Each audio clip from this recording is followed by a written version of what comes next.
Alright, so it's my fourth night out, and what I found was that the first 2 nights I slept in my Spark, I froze. And the reason is because I like to have the Spark flipped inside out with the yellow shell facing in, because it's a little bit more comfortable. And what that does is there's this flap by the zipper, and this prevents heat from escaping through the zipper. And when you have it flipped inside out, you have more ventilation. But what I found was my first 2 nights out, it was too much ventilation and I was just freezing.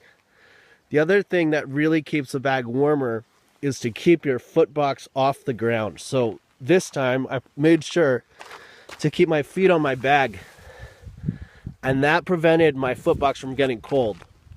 When my foot box was on the dirt, it cooled off the foot bag to the point where my feet felt like they were frozen, and that cold sensation traveled all the way up to my shoulders, so that I was only warm from the top of my head to my shoulders, and the rest of my body was cold.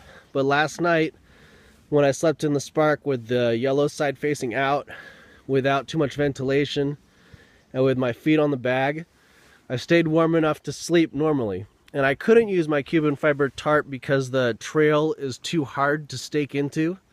So I just needed to make sure that I stopped somewhere on the trail that wasn't windy and was flat so that I could sleep. And here it is. The other thing that I did was I drank beer. You know, beer and coffee helped me. You know, if my feet started to hurt, I would drink some beer. And if I was too tired to hike, I would just drink some coffee and just keep going. And you can see my budget Coleman's are totally destroyed.